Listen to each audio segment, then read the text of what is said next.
Hola oyentes de Radio Sefarad, bienvenidos nuevamente a Atenas y Jerusalén, tensiones filosóficas, como siempre de la mano de Pablo Dreisig. ¿Qué tal, Pablo? Hola, querido Jorge, ¿cómo estás?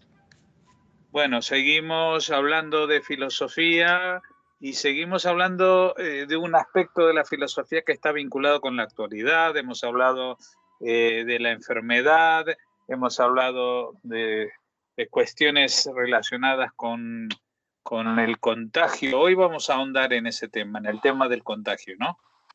Sí. Bueno, tú sabes, Jorge, un poco es tomar la idea de contagio, que siempre es una metáfora, ¿no? Desde Plutarco, desde las grandes tradiciones griegas, desde las grandes tradiciones de Atenas y desde las grandes tradiciones de Jerusalén, el contagio siempre es una metáfora. Hay un contagio moral, hay un contagio por imitar conductas de otros, hay un buen contagio. Es todo un tópico de la filosofía clásica, de la filosofía griega y luego de la filosofía romana, el del buen contagio, es decir, el contagio del el buen ejemplo, ¿no? El contagio ejemplar. Y por supuesto también el mal contagio, que incluso es político, de las conductas de los poderosos. Lo que quiero decir que el contagio, incluso etimológicamente, no tiene solo un origen eh, patológico, ni siquiera un origen solamente, sino un origen teológico, con la idea de chivo expiatorio, de mancha, y donde encontramos casi las primeras figuras más fuertes es en el Levítico, al que dedicamos una emisión a hablar de las leyes de prohibición, sobre todo en el Levítico, que todas ellas caen bajo un nombre común, una denominación común, que suele ser las abominaciones. El Levítico identifica ciertas conductas y cosas que deben ser evitadas a riesgo de contraer enfermedades, y a riesgo al mismo tiempo, bueno, en primer lugar, a riesgo de salirse, como dice Mary Douglas, una antropóloga que tiene para mí el mejor trabajo antropológico sobre el Levítico, a riesgo de salirse de ese orden de lo sagrado, que ordena la vida comunitaria, pero que siempre está relacionado con pestilencias, con enfermedades. Entonces, la noción fundamental del contagio y la enfermedad en la tradición de Jerusalén aparece como abominación. Y de ahí en más como pústulas, enfermedades, etcétera, etcétera. Y también esto, por supuesto, está relacionado con los tabúes alimentarios, etcétera, ¿no? Sobre todo. Esta idea también supone, desde el punto de vista de su arquitectura, una idea que subtiende todo esto, una gran idea, que es que el peligro, la amenaza, el mal está afuera. Las cosas que debo evitar, las abominaciones, siempre son cosas que están afuera. Es un material, el lino, la lana, la leche, el lácteo, la carne, los muertos. Son cosas que no debo tocar, cosas a las que no debo acercarme, cosas que no debo combinar entre ellas, pero si tú quieres, filosóficamente, el mal está afuera. Y la manera de tratar con el mundo para este paradigma paradigma de Jerusalén es de alguna manera dividir a las cosas del mundo, ponerles una etiqueta entre cosas aptas y no aptas. Cosas con las que debo tratar y acercarme y cosas que deben ser eludidas. Vale decir que si la visión del mundo que proyecta la mentalidad judía en este punto es una organización etiquetada, diría un filósofo, taxonómica, clasificatoria del mundo. Hay un principio, rige un principio clasificatorio con respecto a el afuera. ¿Se entiende, Jorge? Hasta ahí más o menos se ve. Sí, yo creo que sí, que está bastante claro. Bueno, aquí el punto de inflexión, el cambio, el giro, para una autora que es sobre la que hoy vamos a poner nuestra atención, que es Julia Kristeva, una semióloga brillante, filósofa, estudiosa de los sistemas del lenguaje, estudiosa del psicoanálisis, de la crítica literaria, si no me equivoco, búlgara de nacimiento, pero bueno, de algún modo francesa, ¿no? Ella trabaja muy bien esta figura que acabo de explicar o de exponer, y marca, y sobre todo marca, el giro que se produce con el cristianismo. Cuando hablo del cristianismo digo con Jesús, ¿no? Porque, bueno, sabemos que hay cristianismos, está Pablo, se pueden hacer muchos cortes, pero Jesús, lo evangélico, digamos, cuando Jesús dice, ya pone la atención aquí, más allá de su doctrina, de sus enseñanzas, va contra o propone la abolición de los tabúes alimentarios. Vale decir, Kristeva dice, la abolición de los tabúes alimentarios en la prédica de Jesús no es un accidente ni es un suplemento a la totalidad de su doctrina, sino que Kristeva pone el acento en que la abolición de los tabúes alimentarios, o sea, la abolición del kosher, es fundamental. ¿Y por qué es fundamental? Porque ahora, con Jesús, si nosotros hasta este momento decíamos que para el judío el mal está fuera, la amenaza está fuera, el peligro está fuera, y el peligro y la amenaza tiene que ver con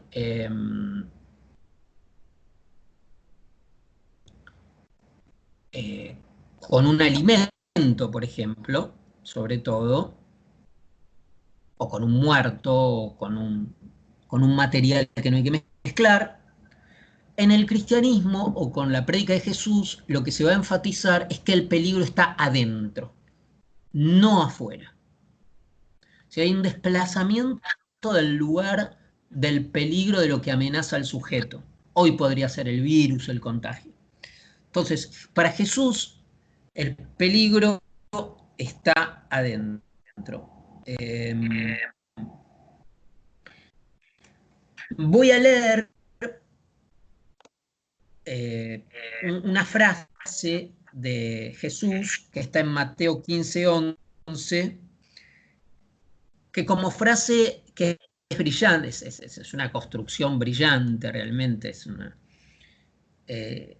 dice Jesús, Mateo 15:11, no es lo que entra en la boca lo que hace impuro al hombre, más lo que sale de la boca, eso es lo que al hombre lo hace impuro. Vamos a leer otras frases, pero creo que ninguna como esta marca muy más claro el desplazamiento, este giro que marca Kristeva tan fuerte entre el adentro y el afuera. O sea, lo que le está diciendo a los propios, porque está hablando, además tú sabes que esto es ya lo que digo no es nada nuevo, está estudiado. Cuando Jesús increpa con mayor violencia a los fariseos, es porque está increpando a los que están más cerca de él, porque él está mucho más cerca de los fariseos que de los saduceos. Pero es otro tema. Pero digo, cuando él hace esta admonición, cuando increpa de este modo a los propios, a su comunidad, porque no es otra que a su comunidad, lo que está diciendo es lo dice muy bellamente, que la amenaza no es lo que a uno le viene de afuera, no es lo que uno come, sino lo que uno tiene en su corazón, lo que sale de sus labios. Ahí hay una oposición que se va a mantener entre lo que sale de los labios o lo que está entre labios y corazón. Ahí después esto lo vamos a profundizar un poco. Vale decir que lo malo es lo que está adentro, si hay algo malo, no está fuera tuyo.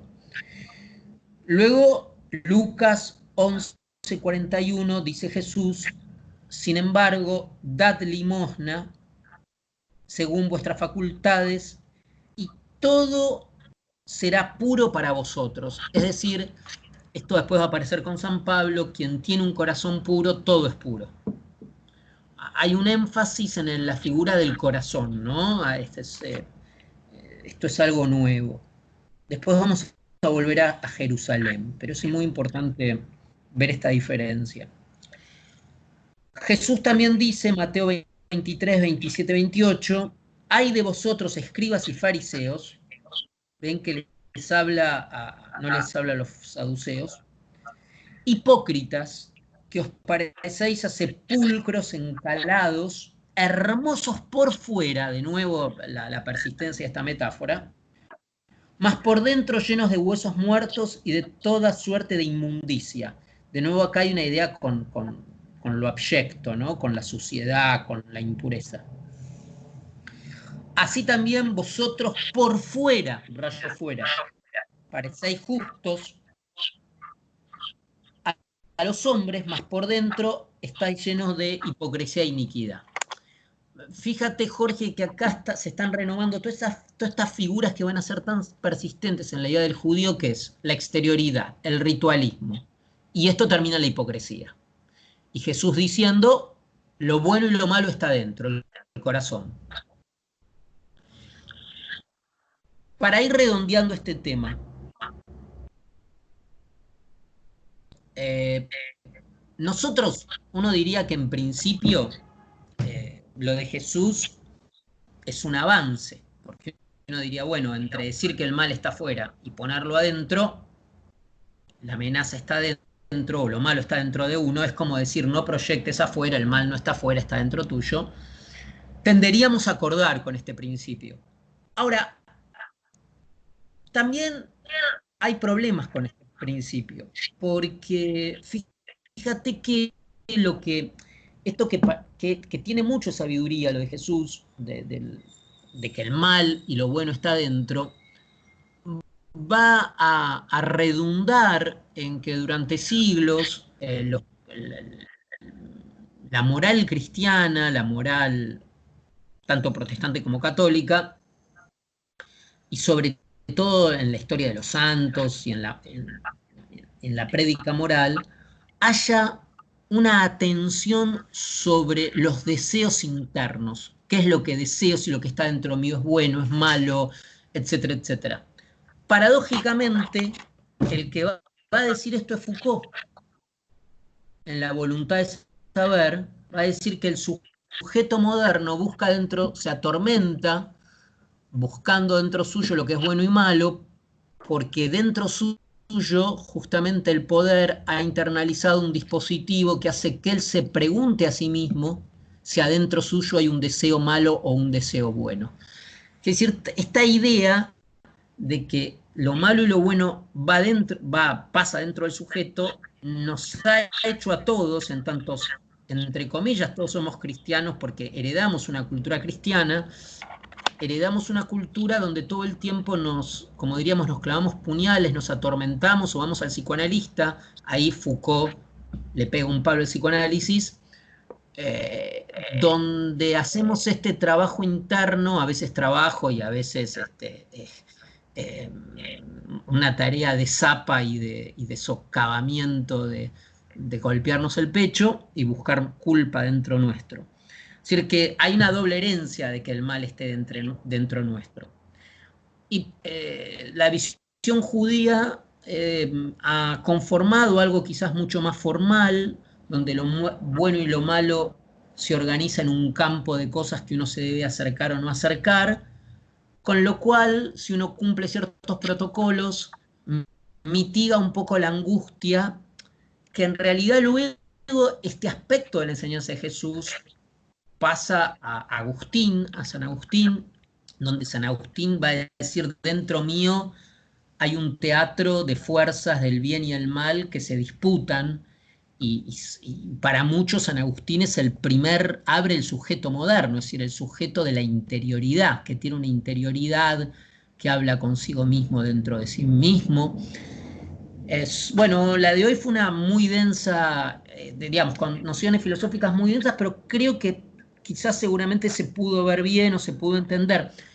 Esquemáticamente sería el esquema judío: el mal y la amenaza es siempre algo exterior. Eso es angustiante, pero también es más angustiante quizás esa operación de pasar esa amenaza adentro del sujeto, que es lo que hace el cristianismo, y hasta diría que es la colaboración del cristianismo en la modernidad a un sujeto moderno que ahora dentro suyo se desarrolla un drama. Uh-huh. Esto también supongo que tiene que ver con el concepto del pecado, ¿no? Algo dentro, o sea que no es... Absolutamente. Sí, absolutamente. Y tú sabes que el pecado original es una idea cristiana, no es una idea... Sí, tiene que ver, la idea de pecado tiene que ver con la idea de mancha, de contaminación. Hay una idea muy fuerte. Mira, hay un pasaje de Mateo que dice, Mateo 15:11 también, nada, y Marcos 7:15, dice, nada, dice Jesús, nada hay fuera del hombre que entrando en él pueda contaminarle. O sea, Jesús saca la fuera como peligro total. Lo que sale del hombre es lo que contamina al hombre. Lo que en términos de lo que tú hablabas del pecado original, habría como una traslación de esa mancha de estar afuera en el judaísmo y con ciertas maneras de tratar con eso, estableciendo un orden clasificatorio, pasa a una mancha que está, digamos, en este esquema adentro, en esta idea del contagio, como llamamos a esta exposición, el contagio imaginario, en los dos imaginarios, judío y cristiano, ¿no? Bueno, yo creo que con estas nociones tenemos para pensar un buen rato, sí, y pasar este confinamiento en una meditación acerca de esto, pero evidentemente también el propio confinamiento al que estamos sometidos nos hace estar ahora más dentro que fuera, con lo cual ya nos sin duda una pista de que aunque la amenaza sea externa, pues la única manera que encontramos de salvarnos de ella es quedarnos fuera de ese afuera, de esa forma de amenaza, ¿no? Sí. Como tú dices, bajo esta circunstancia excepcional, se han actualizado esta idea de la amenaza interna, la amenaza externa, absolutamente. Este tema recobra actualidad porque es un tema estructural, sí, totalmente. Pues muchas gracias, Pablo Dreisig, por habernos atendido, como siempre, y esperamos la semana que viene volver a contar contigo. Un gran abrazo, Jorge.